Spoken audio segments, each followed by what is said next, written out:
Bueno, en esta ocasión, bienvenidas y bienvenidos a un programa en donde vamos a conocer, digamos, y para mucho orgullo, la primera generación o de las primeras generaciones de robots nacidos en México, ¿sí? O sea, a lo mejor se les da una chañadita ya de ensamblaje en el extranjero por cuestiones tecnológicas que nosotros podemos comprender, pero son robots cuya conformación,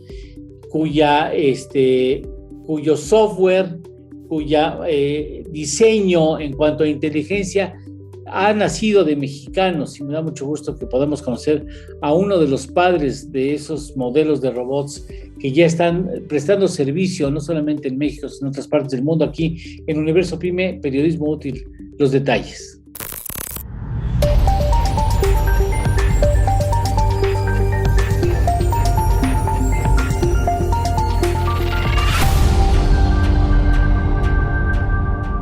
Universo Pyme, con Eduardo Torreblanca Jax.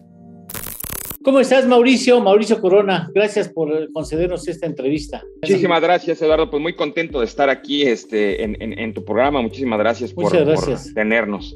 Oye, ¿tú qué estudiaste tú? Mira, yo estudié la carrera en informática, después hice una maestría en tecnologías de información en la dirección de negocios y después hice un doctorado en administración de empresas. Ah, su madre. ¿Y tú cómo te empezaste a vincular con los robots? Pues fíjate que nosotros, fundé la empresa hace 10 años, somos una empresa 100% mexicana. La conceptualización fue asesorar a empresas a cómo administrar sus áreas de tecnologías de información desde ese entonces, utilizando marcos de referencia globales. Y conforme fuimos avanzando, varios de nuestras, las personas con las que trabajamos, nuestra comunidad, nuestros clientes nos decían, oye, Mauricio, está muy bien toda esta parte estratégica y ahora ¿cómo podemos echar a andar estas estrategias con tecnología avanzada? Y entonces empezamos a investigar sobre muchos temas, empezamos con Robotic Process Automation, es meter robots pero a nivel software, ¿no? Empezamos con toda la parte analítica de datos, que nos empezaron a pedir muchísimos modelitos ahí de inteligencia artificial, machine learning, y después nos habló, fíjate, curiosamente, un cliente que nos dice, oye, Mauricio, es que necesito que me ayudes con robots, y dije, perfecto, te podemos armar la estrategia, voy a una reunión con ellos, y me dicen, oye, es que me entendiste mal, el robot ya lo compré, pero tengo 4 meses con él en mi bodega y no sé qué hacer, y yo, ¿cómo puede ser posible? Eso fue en el 2017, ¿no? Y dije, no, pues definitivamente creo que va a venir un mercado muy fuerte. Y entonces empezamos a meternos, a hacer investigación muy profunda. La realidad es que se necesita muchísima investigación detrás de esto. Y pues empecé a visitar clústeres de robótica en diferentes partes del mundo hasta que dijimos, ya, perfecto, tenemos cómo diseñar nuestros propios robots, que en esos clústeres fuera de nuestro país hagamos la configuración del ensamble y lo traemos a México y aquí hacemos toda la configuración de inteligencia artificial. Entonces ya llevamos 2 años con esta experiencia y pues bueno, hemos podido ya tener ahorita 6 diferentes modelos de robots, porque dependiendo de la problemática es construir el robot. O sea, son robots exprofeso. Exacto. La realidad es que por fuera pudieran parecer iguales y podemos ver varios robots. De hecho, ya han estado por aquí. Justamente este año reactivamos muchas cosas con los robots. Y pueden ver a un robot, por ejemplo, en un centro comercial y después lo ven en un hotel y dicen, es el mismo robot. Pues no, la realidad es que no, porque puede tener piezas totalmente diferentes, puede tener modelos de inteligencia artificial muy diferentes y es bien interesante esa parte, ¿no? Ahora, entiendo que la parte más difícil de un robot no es lo que haga, sino qué es lo que hace posible que haga lo que hace. Exactamente. La realidad es que ahí es, yo diría que cuando todo el mundo habla de inteligencia artificial, ¿no? Pero la inteligencia artificial no es más que modelos matemáticos ejecutados por computadoras. Eso es inteligencia artificial. Y la verdad es que en la robótica humanoide, la robótica de servicio es donde realmente podemos ver en su máxima expresión cómo se orquestan las piezas mecánicas con las piezas electrónicas, ¿no? Con los modelos de inteligencia artificial. Y entonces pues ya tenemos primero que nada el habla, ¿no? El robot es capaz de escuchar, de entenderte, sobre eso interactuar contigo. No manches, de veras. El movimiento autónomo, que esa parte es muy importante, a través de sensores LIDAR, que es como comúnmente se mueven los carros autónomos, ¿no? También tenemos ese tipo de sensores en los robots. Son sensores LIDAR de diferentes capas. Entonces, en 10 minutos podemos hacer un mapeo de una oficina completa o de algún, no sé, módulo en un centro comercial. En 10 minutos ya tiene el mapa el robot y a partir de ese momento se puede mover de manera autónoma, ¿no? Oye, te voy a hacer una pregunta muy rara, pero no me voy a aguantar las ganas de hacerla. y tienen sexo los robots, o sea, Pues no es para nada raro. Fíjate que tiene mucho que ver con el arte para la adopción de los robots. Hay veces que hay robots que tenemos con voz de niño, con voz de niña. Hay veces que nos dicen, no, es que yo quiero para este robot de una mujer entre 30, 40 años con un acento del centro de México, ¿no? Entonces, la realidad es que es parte del arte de la configuración, Eduardo. Entonces, es muy importante también ese tipo de detalles, ¿no? Sí, porque yo decía, fíjate, esa parte yo no la había pensado. Sí, lo que yo había pensado es que piense como hombre o piense como mujer. Mira, la magia de la inteligencia artificial es que tú puedes alimentar de muchas formas, con muchas técnicas, pero tú alimentas a la máquina y el resultado va a ser el que tú estés buscando, ¿no? Si al final del día, por ejemplo, nos piden hoy por hoy, oye, queremos un robot para activar una campaña con ciertas características y que conteste de una forma, no sé, más inclinada hacia el tema de la mujer, pues por supuesto que los modelos nos pueden ayudar bastante, ¿no? Evidentemente hay que irlos entrenando y hay que, mientras más datos les vamos proveyendo, pues ellos tienen la capacidad ya de contestarnos más como mujer o como hombre, ¿no? Entonces definitivamente, ¿no? Es todo un tema. O sea, es que, ¿sabes qué? Sí, porque le configuras la mentalidad para que piense como hombre o como mujer. Exactamente, ¿no? Es la máquina. ¿Eso sí se puede hacer, Mauricio? Por supuesto, de hecho, por eso hoy por hoy hay muchos temas, fíjate que a nivel internacional hay muchos temas que hablan ya ahora de la ética en el desarrollo de la inteligencia artificial, porque definitivamente hay muchos aspectos, ¿no? Es como, digo, tal cual el Internet, ¿no? Nos da miles de posibilidades y depende de cada organización y de cada persona el buen o mal uso que le demos, ¿no? Es exactamente lo mismo con los modelos de inteligencia artificial que alimentamos para que los robots se muevan y hagan, ¿no? Tiene mucho que ver con el tema ético, ¿no? Con el tema, pues digamos también de la esencia, la sociedad a la que van, ¿no? Entonces definitivamente los robots humanoides que vamos a tener en Latinoamérica son muy diferentes a los robots humanoides que están en Europa o en Asia operando actualmente. En Asia, donde yo he visto unos, no me acuerdo si son en China o en Japón o en Corea, un mega robot, o sea, pero enorme, es que tú dices gigante, y se mueve. No sé qué tan inteligente sea, pero impactante, sí, está grandote. Es en Japón y fíjate que ahí tenemos, de hecho, bueno, trabajamos mucho con institutos japoneses y de hecho mandamos gente de México para que se capacite allá y allá tienen los robots humanoides más avanzados en el mundo. De hecho, con gestos, mueven párpados, o sea, ya es el nivel de detalle tan avanzado que ellos, bueno, están sí ya en otras ligas, ¿no? Entonces, realmente en Japón como producción, pero ya en despliegue, en utilización, donde he visto más utilización de humanoides es en Medio Oriente, ¿no? Principalmente en Dubái, por ejemplo. Ah, bueno, pues allá, es que ahí todo lo compran. ¿Qué necesita? ¿Cuánto cuesta? Tráetelo. Sí, y en despliegue ahí lo vemos ya en realidad. Pero en la creación como tal de robots muy, muy humanos, muy apegados a los humanos, inclusive con las expresiones faciales, etcétera, en Japón, ¿no? Es muy interesante. Déjame ir a una pausa, Mauricio, y regresamos contigo. Universo Pyme. Continuamos.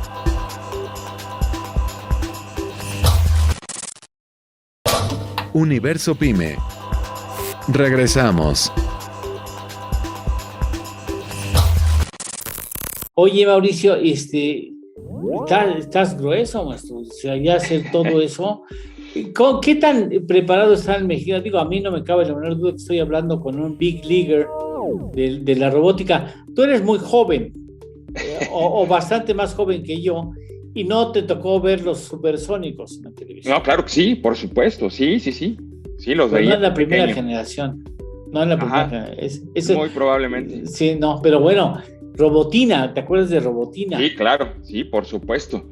Sí, no, es impresionante cómo, pues ahora estamos viviendo como un flashback, ¿no? A esas épocas de lo que veíamos en la televisión. Sí, qué maravilla, ¿no? ¿Y qué tanto comienzan las empresas a buscar los robots? Mira, hemos visto mucho movimiento, fíjate, hicimos el lanzamiento de 4 robots justamente el año pasado, a principios, en enero, ya invitamos 40 clientes, hicimos ahí en un hotel aquí en la Ciudad de México, en el centro. Nos fue maravillosamente bien, yo diría como de los 40 clientes que asistieron, ya teníamos citas muy puntuales ya para desarrollar proyectos desde parques de diversiones para niños, ¿no? En México hasta empresas muy grandes de retail, ¿no? Entonces ya teníamos reuniones y se nos vino la pandemia. Entonces, ¿qué hicimos? Dijimos, bueno, ¿cómo podemos utilizar esta misma tecnología pues para contribuir, ¿no? Entonces, pues eso fue lo que nos dio una idea, por ejemplo, de hacer un robot de desinfección, ¿no? Con rayos ultravioleta, empezar a entrenar a los robots pues para que pudieran asistir en un restaurante, etcétera, ¿no? Entonces, esa perspectiva nos llevó en específico a utilizar los robots para diferentes cosas, ¿no? Entonces empezamos ahorita que comentas esta parte de robotina, etcétera, oye, pues me dicen, Mauricio, ¿puede existir un robot que me recoja, ¿no? Las cosas en la casa? Sí, se puede crear, y entonces empezamos a hacer integraciones. Ahí son de los famosos cobots, por ejemplo, que son brazos mecánicos, los pones arriba de un robot de delivery, que es una caja pequeña y que se mueve de manera autónoma, y entonces puede estar recogiendo, ¿no? Entonces, lo que estamos viendo es que la industria ya en por ejemplo, 2021, ahí, por ejemplo, sacamos un modelo de Robots as a Service, en el cual no tienes que comprar el robot, sino nada más rentarlo. Y para que te des una idea, pues hemos rentado, yo creo, como en aproximadamente 35 diferentes ocasiones en lo que va de este año, nuestros robots. Muy bien. ¿No? Ese ya es un modelo financiero, digamos. Sí, porque, exacto, es que todo el mundo dice, oye, pues es que imagínate comprar el robot y luego, ¿qué hago con él? Justo lo que te comentaba, que fue lo que nos llevó a nosotros a empezar con este tema de robótica. Pero entonces también vimos que es muy buena noticia, porque ya estamos viendo que la industria se empieza a mover, ¿no? Y que empieza a llamar la atención en México, porque financieramente hablando también es viable costearlo, ¿no? Pero, ¿sabes qué? Y perdóname que te interrumpa. Adelante. El simple hecho de que tengas un robot que te dé la bienvenida al banco. O sea, fíjate, no va a hacer ninguna operación, no va a meter nada a ningún cajero, simplemente que diga, sí, ¿en qué puedo servirle? Entonces, exacto. Imagínate la cantidad de niños que, vamos al banco, mamá, vamos al banco, déjame ir al banco para platicar con el robot. Entonces, para la reactivación, es un gran ejemplo para la reactivación económica, Eduardo. O sea, lo que hemos visto es, en cuanto bajamos el robot a la calle, todo el mundo, ¡boom!, se hace todo el mundo, entonces empieza a interactuar y a preguntar, y el robot, mientras más está contestando, interactuando, capta la atención. Y además aprende, ¿no? Aprende.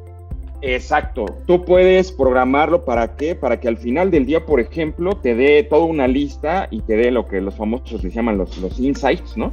Para que aprendamos, oye, mira, esto fue una de las cosas que más le estuvieron preguntando. Hemos aprendido, de hecho, hasta, oye, qué cosas le preguntan que no le deberían preguntar, entonces bloqueamos, no sé, malas palabras, que ignoren cierto tipo de cosas, ¿no? Porque nos ha pasado mucho que cuando van en la calle, pues le empiezan a hablar al robot y empiezas a aprender, pues es la cultura, digamos. Los empiezan a alburear, ¿no? Sí, exacto, literal, y entonces es un tema de, oye, cuando detectes esta intención, no contestes, porque si contestas, entonces el robot parece ser que se utiliza por otras cosas que no son las adecuadas, ¿no? Entonces, hasta ese tipo de detalles, Eduardo, nos hemos dado cuenta.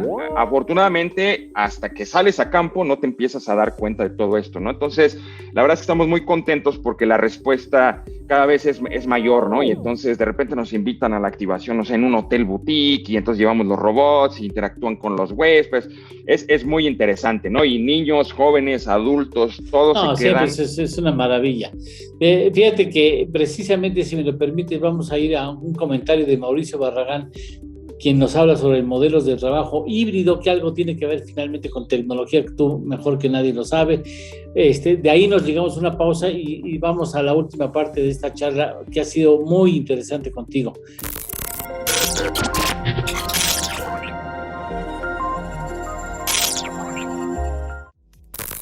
Hola Lalo, un saludo a toda la audiencia, gracias por el espacio. Déjenme platicarles del modelo de trabajo híbrido. Yo creo que todos lo hemos ya vivido de alguna u otra forma. Al principio, pues evidentemente por obligación, no tuvimos de otra, nos tuvimos que ir todos a casa y ahí pues nos empezamos a convertir en virtuales. Evidentemente las áreas de producción no necesariamente pueden ser híbridas si requieren del trabajo de las personas pues en la fábrica o en el centro de producción, pero vamos a tener que encontrar la forma todos de meternos a este modelo.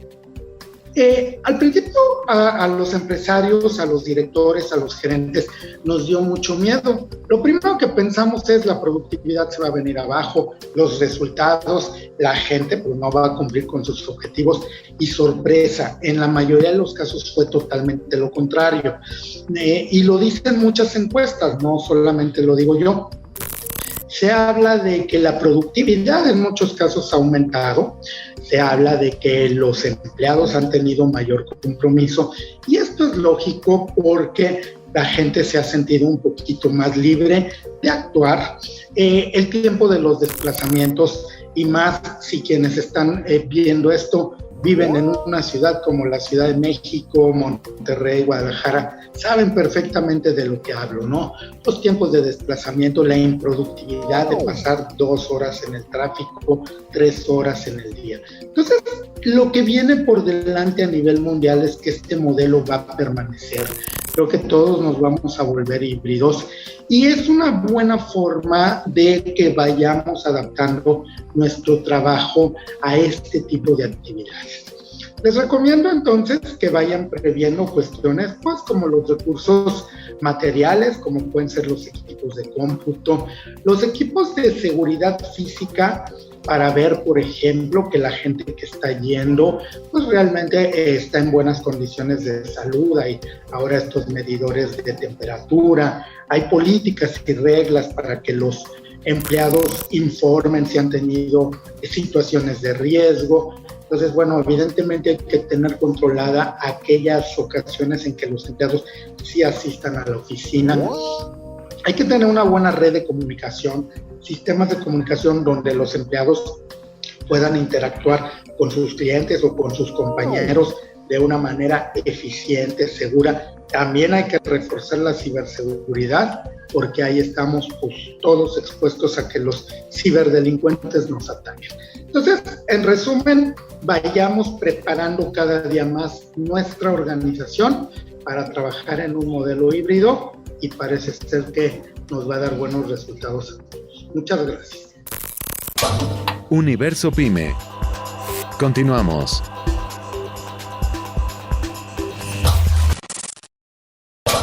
Universo Pyme. Regresamos. Oye, entonces ¿cuántos llevas robots hechos, conformados? Tenemos ya seis modelos y ahorita estamos haciendo alianzas estratégicas pues muy importantes dentro de México para empezar a manufacturar dentro de México. Entonces esa parte... O sea, ya la producción del robot. Exactamente, entonces esa parte para nosotros ha sido bien importante porque desde un principio lo buscábamos, pero no encontrábamos las condiciones y bueno, poco a poco vamos pues buscando por un lado, por otro, haciendo alianzas estratégicas, platicando con empresas tecnológicas, ¿no? Y afortunadamente pues vamos bien. Uh-huh. Qué bueno, me da mucho gusto, además jamás pensé y me da mucho entusiasmo saber que hay un mexicano, como habrá pues un grupo no muy numeroso, supongo, de mexicanos que están metidos en la industria de la robótica y que son capaces, que es lo más difícil, de crear lo que hace posible que el robot repita tareas y aprenda, ¿no? Cualquiera hace muñequitos que se muevan, ¿no? Pero que se muevan con cierta precisión absoluta, en algunos casos tiene que ser una precisión milimétrica. Exactamente. No, bueno, debe estar muy orgulloso de que... ¿Cuál es tu sueño como productor de robots, Mauricio? Pues fíjate que ahorita que comentas esta parte de orgulloso, la verdad es que estoy muy orgulloso del equipo que tenemos, y mi sueño es justamente tener un clúster de robótica en México, ¿no? Que no existe como tal. Un clúster de robótica con todas las condiciones y las características internacionales. Y la verdad es que lo veo viable en el sentido de, digo, el gran equipo con el que trabajamos, tenemos ingenieros en cibernética, ingenieros en mecatrónica, ingenieros industriales, ¿no? Tenemos un gran equipo y la verdad es que el talento mexicano es en verdad, es brillante, y creo que lo podemos hacer. Entonces, con una perspectiva en la línea de robótica, eso es lo que me gustaría, ¿no? Que tengamos un clúster competitivo, ¿no? Competitivo, y que pueda generarse, digamos, robots mexicanos para llevarlos al mundo. Hoy por hoy ya estamos enviando, por ejemplo, ya un par de robots a Ecuador, ¿no? Porque trabajamos mucho en Latinoamérica, entonces estamos trabajando fuertemente en eso, pero pues sí, mi sueño es que el ensamblaje, la manufactura, etcétera, se haga aquí en México, y que de aquí lo pasemos al resto del mundo con precios competitivos y una calidad evidentemente premium, ¿no? Simplemente se me ocurre, y es una idea así soltada arbitrariamente, lo que puede hacer un robot preparando a las nuevas generaciones sobre la necesidad del cuidado del medio ambiente, con el simple hecho de que el robot se presente en salones de clase y conteste cómo tenemos que cuidar el medio ambiente, por qué tenemos que cuidar el medio ambiente, porque lo que le va a impactar a un niño el ver un robot que te habla sobre la necesidad del cuidado, o sea, evangelizar con robots hace una cosa maravillosa, sobre todo para las nuevas generaciones. Exactamente, es bien importante. De hecho, justamente la semana pasada vimos ya en una universidad, ¿no? Ya estamos haciendo pruebas para el despliegue, para que en sus centros de investigación, etcétera, el robot los reciba y justamente empiece, ¿no? Toda esta culturización, ¿no? Si me permites la palabra, porque aquí hay que hacer mucha conciencia, ¿no? Y sobre esta perspectiva, pues evidentemente es la entrada al mundo digital, ¿no? Pero con su máxima expresión, que es ya con un robot humanoide, ¿no? Es muy interesante. Está padrísimo, qué bueno. ¿Cuál es la parte más difícil, la que a ti te complica más, o que no que te complique en lo específico, sino que sea más complicada en la conformación de un robot? En la conformación de un robot, yo creería que lo más complejo es justamente no tener a tu disposición toda la tecnología de manera local. Entonces eso me implica a mí el tener alianzas estratégicas con clústeres en Asia, ¿no? De hecho hemos traído también robots ya manufacturados, bueno, en Asia, y después configurados en Canadá, ¿no? Entonces para mí es muy problemático, y ahorita, por ejemplo, el tema de los costos de envíos, ¿no? En los cargamentos, no sé si antes te costaba $100 traer, no sé, un robot, ahora se fue a $250, ¿no? Entonces, por la situación que estamos viviendo globalmente, los costos en la parte de la logística se están incrementando, ¿no? Entonces, es muy complejo tener un tema competitivo y que realmente, pues, para que el robot sea viable en México, ¿no? Entonces, yo creería que eso es por eso justamente es mucho enfocarnos en áreas estratégicas locales, ver cómo manufacturar de manera local para que todo esto sea, pues, más alcanzable, ¿no? Pero tienes dos palancas que puedes utilizar a tu favor: la industria automotriz en toda la parte del Bajío, ¿no? Desde Querétaro hacia arriba, y la aeroespacial, que recibirá con los brazos abiertos a tu empresa y tu iniciativa, porque pues por fortuna estamos siendo bien competitivos en esas dos áreas. Sí, no, definitivo. De hecho, pues trabajamos por ahí con varios clústeres que trabajan mucho con esta parte de manufactura. Tenemos dentro de nuestro historial de clientes a varias automotrices también. Y en Japón estamos también ya no solamente creando el tema de aeroespacial, sino también capacitando. Tenemos ya cursos sobre cómo crear tu propio CAN satellite, ¿no? Satélites del tamaño de una lata, ¿no? Sí, que además los lanzan, ¿verdad? Sí, exacto. No manches. Y hay muchísimas ventajas porque, por ejemplo, para operar un dron, pues con un dron se nos acaba la batería muy rápidamente, entonces tienes áreas limitadas, y al hacer tú tu propio satélite y lanzarlo, tienes áreas ¿Tú has estado metido en eso? Estamos trabajando muy de cerca con un instituto en Japón que se llama Mirai Institute, y el director general de este instituto y un servidor ya creamos un diplomado completo que se llama Empresas del Futuro. No seas mala onda, danos una cita para hablar sobre el Kansas Satellite, ¿no? La alternativa, ¿para qué carambas nos sirven esos? Que parece que es de juego, pero no, es una cosa muy interesante y muy con muchísimo útil. Gusto. Sí, lo hacemos el compromiso. Sí, claro, por supuesto. ¿Sí? Invito a Cristian Peñalosa, que es afortunadamente mexicano y bueno, pero él siempre vivió pues en Estados Unidos y está por allá, y con mucho gusto. Vale. Hacemos el compromiso y en 2 semanas nos volvemos a ver. Con muchísimo gusto, claro que sí. Te mando un abrazo muy fuerte, Mauricio. Disfruté terriblemente esta charla. Igualmente, Eduardo, muchísimas gracias por la invitación, un placer estar en tu programa. No, hombre, al contrario, gracias a ti, estaremos próximamente nuevamente saludándonos. Muchas gracias por tu atención. Y el público se da cuenta por qué cacareamos tanto eso de que Universo Pyme es periodismo útil. Muchas gracias, Mauricio. Y vea usted la calidad del talento que hay en este país. Hasta la próxima semana.